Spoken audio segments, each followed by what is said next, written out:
여러분 안녕하십니까. 자동차 마케터의 시선의 이순남입니다. 중국 BYD의 세계 전략이 본격적으로 시작되고 있습니다. 노르웨이, 호주, 싱가포르에서 시장 탐색을 마친 BYD는 본격적으로 독일과 스웨덴에 이어 일본, 한국 시장에 상륙합니다. 1995년에 전지 사업으로 창업했던 BYD는 2003년 자동차 사업을 시작했습니다. 08년 세계 최초의 양산형 플러그인 하이브리드를 판매했지만 그 당시는 리버스 엔지니어링으로 F3의 외관이 토요타의 카롤라를 모방했다는 비난을 받았던 볼품없던 브랜드였습니다. 10년이면 강산이 변한다고 했는데 BYD의 시총은 테슬라와 토요타에 이어 3위까지 올라갔습니다. 올해 상반기 글로벌 전기차 판매 순위는 테슬라에 이어 2위로 더욱 극적입니다. 테슬라 타도를 외쳐왔던 폭스바겐 GM을 크게 앞서고 있습니다. 오늘은 BYD가 이렇게 성장할 수 있었던 그 원동력은 과연 무엇인지, 그리고 어떤 전략으로 독일, 일본, 한국 시장을 공략하려는지 좀 고찰해 보려고 합니다. BYD의 성장 요인에는 테슬라처럼 코스트를 리드하는 이노베이션 DNA가 있었고 수직 통합 전략이 있어 왔다는 것을 아는 사람은 그리 많지 않을 것입니다. 국영기업이 아닌 BYD는 평범하게 보이지만 프로덕트와 프로세스의 이노베이션을 꾸준히 추진하여 왔습니다. 예를 들면 니켈 카드뮴 전지는 니켈을 사용합니다. 과거 니켈의 가격은 톤당 14만 위안으로 매우 비쌌습니다. 그래서 BYD는 톤당 1만 위안 하는 니켈 도금을 한 재료로 바꾸려 했습니다. 그러나 니켈 도금제는 부식되기 쉬웠고 이것을 사용하면 전지의 질이 떨어졌습니다. 이 문제는 전지 용액의 화학 성분을 변경하면서 니켈 도금으로 바꿔 코스트를 대폭 삭감할 수 있었습니다. 이러한 혁신들이 계속 축적되면서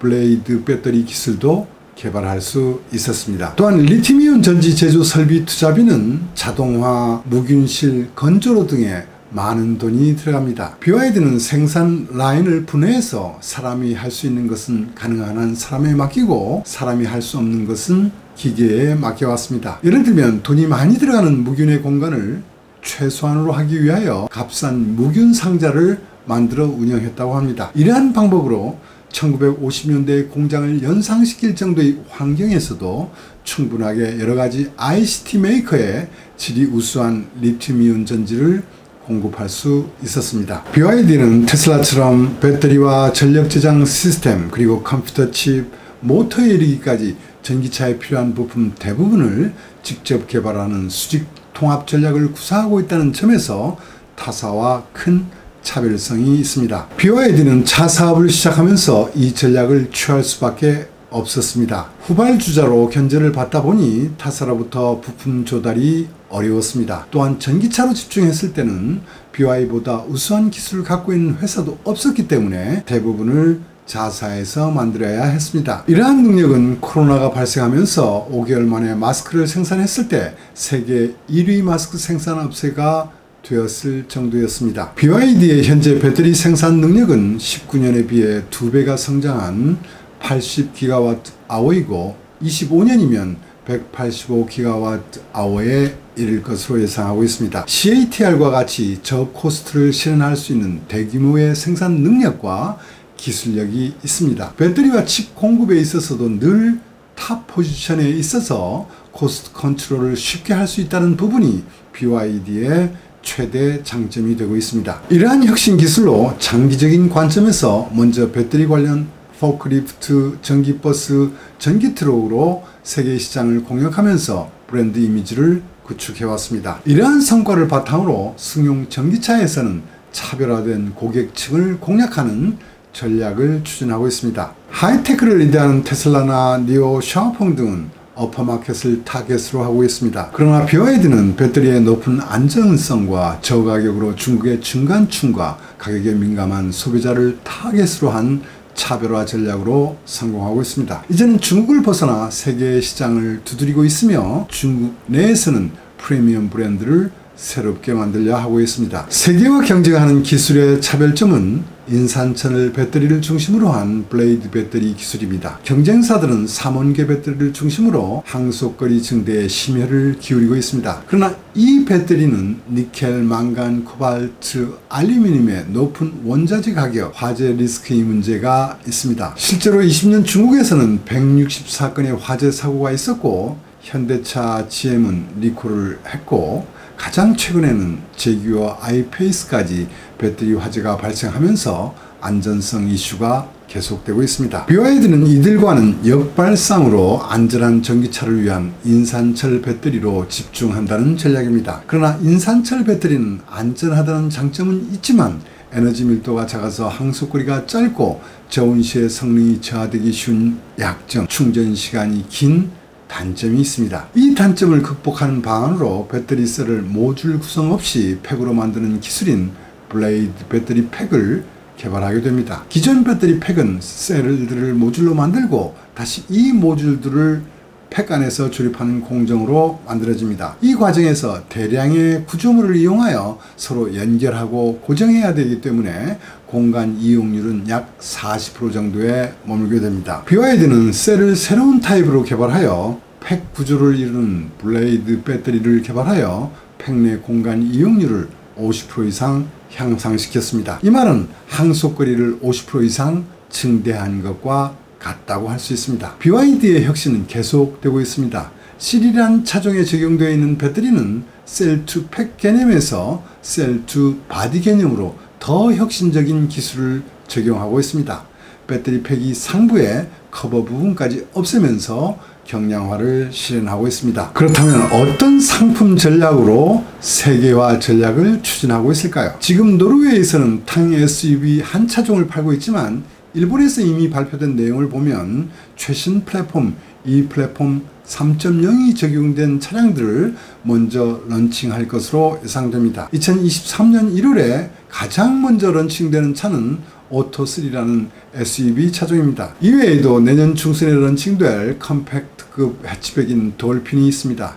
이 차량은 일본 시장에는 딱 맞는 사이즈가 될 것으로 보입니다. 그리고 내년 하반기에 런칭 예정인 세단형 전기차로 공기저항 계수가 0.219로 디자인한 실이란 차종이 있습니다. 국내에 도입된다면 현대차 아이오닉 6를 정조준할 차량이라고 할 수 있을 것입니다. 독일, 한국 시장에서도 이 차량들이 런칭되지 않을까 생각됩니다. 시간 관계상 오늘은 첫 런칭 예정인 오토3 차량의 시장 전략 분석에 초점을 맞춰보겠습니다. 이 차들의 디자인과 품질 수준은 지금까지의 BYD 차와는 격이 다릅니다. BYD는 현대차 기아가 했던 것을 그대로 따라하고 있는 듯합니다. 기아가 06년에 피터 슈라이어를 채용하여 디자인의 변화를 준 것처럼 BYD도 아우디 출신의 볼프강 에까라는 디자이너를 치프 디자이너로 임명했습니다. 외관은 현대차 아이오닉 5처럼 공격적이지도 않고 그 특별함도 없는 평범한 디자인으로 보입니다만 세련미, 품질 수준은 크게 향상된 것으로 보입니다. 오토3 차량의 실내 디자인은 벤츠에서 S클래스와 메이바를 담당했던 디자이너가 했습니다. 인테리어에는 운동하는 짐을 연상시키는 디자인으로 했다고 했는데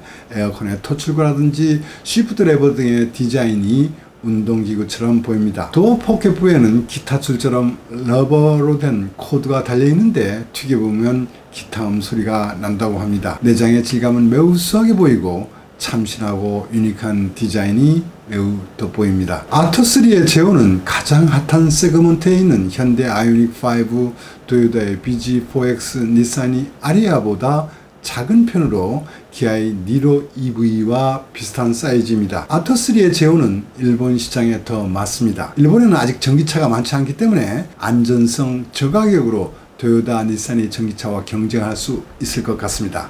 그러나 한국 시장에는 아무래도 니로 코나와의 경쟁을 하지 않을까 예상해 봅니다. 이 차량의 가장 큰 특징은 앞에서 설명한 인산철계의 블레이드 배터리를 탑재하고 있습니다. 구형 배터리가 탑재된 차량에 비해 전선의 양도 3분의 1 이하로 줄일 수 있었고 비슷한 공간에서도 보다 많은 전지를 탑재할 수 있었습니다. 블레이드 배터리는 냉각 효율도 높기 때문에 일본 경차에서 이용하는 수법인 냉매로 냉각할 수 있습니다. 이전 세대의 차량에서 냉각을 위하여 이용되던 순행 시스템의 라지에이터와 배관, 탱크 등을 생략할 수 있기 때문에 여기서도 공간 이용률을 올릴 수 있었습니다. 이 플랫폼에는 블레이드 배터리 이외에도 구동 모터, 감속기, DC-DC 컨버터 등 8개의 모듈을 집약하여 공간 이용률을 향상시켜 에너지密도가 낮은 인산철 배터리의 특징을 보완했습니다. 그 결과 이전 세대인 이 플랫폼 2.0과 비교하여 공간 이용률이 50% 증가되었습니다. 이렇게 함으로써 에너지 밀도가 낮은 인산철 전지를 사용하면서도 만 충전에서의 항속거리를 타 메이커의 전기차와 동일 수준인 485km까지 연장할 수 있었습니다. 물론 일본 WLTC 기준입니다만 닛산 아리아보다 길고 현대 아이오닉 5와 비교하면 14km 정도밖에 차이가 나지 않습니다. 아토3의 라인업은 전륜 구동 1개로 되어 있습니다. 모터는 최고 출력 150kW, 최대 토크 310Nm, 용량 58.56kWh의 전지를 탑재하고 있으며 재료백은 7.3초입니다. 모터 출력 토크는 경쟁사와 큰 차이가 없습니다. BYD는 다른 중국 메이커처럼 내비, 스마트폰 연동 기능에서도 우수한 평가를 받고 있습니다. BYD의 한국, 일본에서의 성공 여부는 인산철 블레이드 배터리의 장점을 이용하여 어느 정도 가격을 낮게 설정하는가에 달려 있다고 보입니다. 니로 EV의 가격이 4,640만원임을 고려할 때 인산철 배터리 코스트를 고려하여 3,800만원 선에서 결정된다면 경쟁력이 있다고 보이지 않습니까? 테슬라 니오 등은 다이렉트 투 컨슈머 방식의 판매 전략을 취하고 있습니다만 BYD는 전 세계적으로 직접 딜러 판매 방식을 원칙으로 하고 있습니다. 이에 따라 딜러 마진도 기존 경쟁업체들보다 많게 책정하고 있다고 합니다. 브랜드가 낮은 BYD는 이 방법이 고객 경험을 극대화하면서 브랜드를 구축할 수 있는 방안이라고 결론을 내렸습니다. 일본에서는 25년까지 100개의 판매 딜러를 선정하여 연 2만 대를 판매한다는 목표를 세웠습니다. 문제는 브랜드 이미지입니다. 지금 한국과 일본에서는 여러가지 이벤트를 하면서 BYD를 알리는 노력을 하고 있습니다. 중국산 제품을 싼 게 비지떡이라고 평가하고 있는 한국, 일본 고객들은 중국의 전기차를 언제 어떻게 평가하게 될까요? 한국에서는 25년에 과연 몇 대를 팔 수 있을까요? 더욱 흥미를 끄는 것은 현대차와 BYD가 어웨이 구장에서 어떤 결과를 보일지입니다. 중국에서 쓰라린 실패를 맛보고 있는 현대차, 기아가 다시 중국 시장에서 브랜드를 구축하는 것과 BYD가 한국에서 브랜드를 구축하는 것, 어느 쪽이 더 빠를 것이라고 보이십니까? 왠지 BYD가 더 빠를지도 모른다는 생각이 듭니다. 오늘은 여기까지 하겠습니다. 시청해 주셔서 감사합니다.